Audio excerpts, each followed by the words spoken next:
Good morning. Craig Howard here. I got a newsletter from Living Hope High School. Living Hope High School is a school. It's a school for kids who don't have any place to go, who have been in the orphanages and have come out of the orphanages. At 8th grade, they come out of the orphanage and they're put on the street. And so this is in Kenya, Africa. And so Marilyn, I'm sorry, I can't remember Marilyn's last name real quick, but they call her Mom Marilyn. She went over there to just on a trip and learned about this, sold her house. She was a teacher, sold her house, started this school with nothing but what she got out of her house, and she's been doing it now for several years. But we sponsor one of the children over there. But I got this newsletter, and I just need to share it with you. I don't know how to tell you the story. I just need to share it with you because sometimes we complain about our situation, and I want you to hear this. I just want you to hear what's going on. In Luke chapter 10, verses 25 to 37, it says, "And behold, a lawyer stood up to put him to the test, saying, 'Teacher, what shall I do to inherit eternal life?' He said to him, 'What is written in the law? How do you read it?' And he answered, 'You shall love the Lord your God with all your heart, with all your soul, and with all your strength, with all your mind, and your neighbor as yourself.' And he said to him, 'You have answered correctly. Do this and you will live.' But he desired to justify himself to Jesus. And he said, 'Who is my neighbor?' Living Hope High School has been busy helping their neighbors in the midst of the coronavirus and the heavy rains.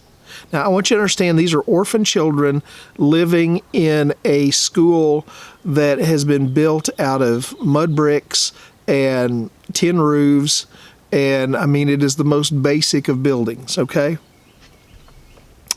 Heavy rains and rushing waters destroyed homes of graduate students and neighbors during a recent flood. They put their heads together and decided they needed to do something to help those in need. These are the kids saying this. Nick, a past graduate who was skilled in construction and who knew how to get a construction crew together, went to work. Also, many U.S. people donated funds for materials. Each family had a heart-moving story of losing everything, their homes, contents, crops, and so forth. They went to bed with no roofs over their heads, sleeping on cold, damp floors with no beds or blankets. Families with little children went to bed with tears crying, 'I am cold.' That is no longer. Living Hope High School family and other volunteers have come to the rescue. Much more work is needed to be done, but hope came with helping hands and big hearts. Joseph Wikisa's family, we got word about a month ago that the mud house with a grass roof had been almost destroyed by the winds and the floods. There were 10 boys sleeping in that house. Living Hope Construction, and this is just a group of kids, okay? That's the Living Hope Construction team. Living Hope Construction sprang into action with Joseph's brothers and tore down the old house, and over the next month built a new house. We finished it 2 weeks ago. The boys were very happy and thanked God for your help. They have a nice house, but are still sleeping on the new mud floor. A friend of the family said he would build them a decker bed for $50. That's much cheaper than we can get it made. That was one bed for 4 kids and 6 without a bed.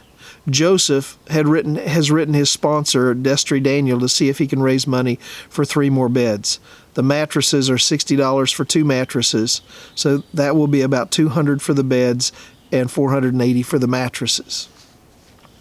The next project was Immaculate's stepmother's house, and I've got to read Immaculate's testimony back here.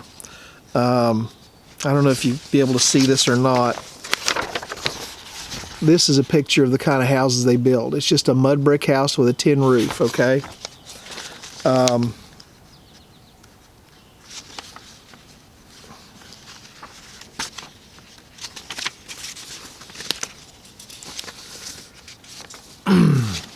This is written by Immaculate. That's her name. It says, "My brother and my little sister and I went to live with my grandmother and grandfather. All went well until I went for Christmas break last year. When I went home, my grandmother had made my grandmother had made arrangements for me to marry a man in the community who was 52 years old. She's a high school student. He had already paid her the money. When I was told of the plan, I was in a rage and refused to marry this man. My grandmother beat me pretty bad, and I ran away to the neighbor's house. I called Mom Marilyn at Living Hope, and she sent Enos, another student, to rescue me. She took me to my aunt's house where I was safe. I had to leave my brother and sister at grandmother's house. Life at my aunt's house was hard. She was not able to feed me or provide for my basic needs. I tried my best to be helpful, but it did not work out. No one was happy. Then the coronavirus put me in lockdown. My stepmother wanted to take Sam, my brother, and I to live at her house. It was a miracle. My stepmother was very poor, and she had 3 kids of her own. We were squashed into one bedroom with no beds or blankets. We all slept on the mud floor. The roof leaked, and it was miserable. Then Mom Marilyn heard about our situation and sent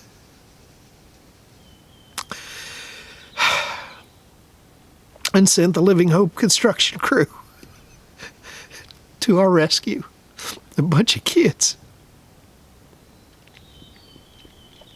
They put in windows and a door and put a new iron sheet, well, they mean a tin roof, put a tin roof on our house.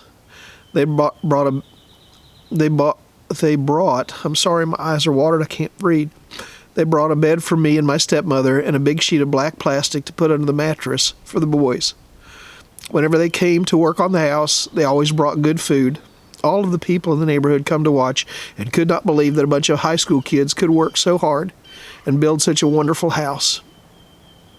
All the kids and I needed a teacher to help us keep our education going. School won't open until September. By that time, we won't be able to remember anything, so stepmother found a teacher for all of us, and now we are studying every day and will be ready to start school. All of the miracles in my life happened because God had a plan for my life. The sponsors and donors have blessed me and have made it possible for me to get through many problems. I want to thank you from the bottom of my heart. God bless you all. And I don't know if you can see this or not, the girl there, that is immaculate. She's carrying some mud bricks for the project. This is her with her family, with her brothers and sisters.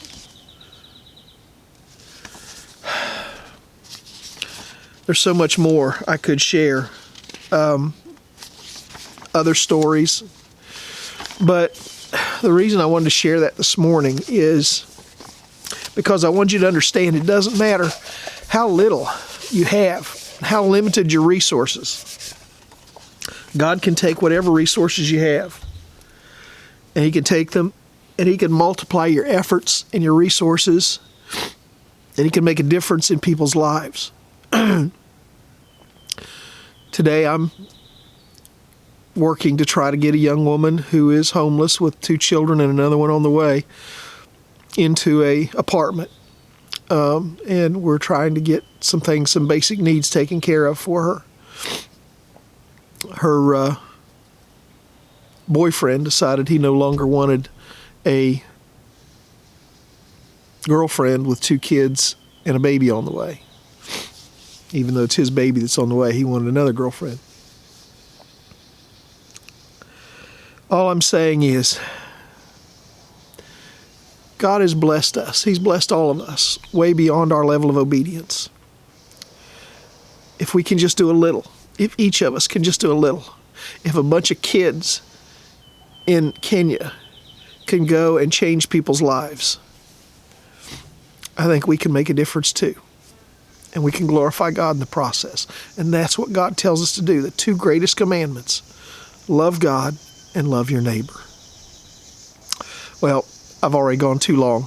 I hope you have a great day today. I hope this is a blessing to you. I'll talk to you tomorrow. God bless.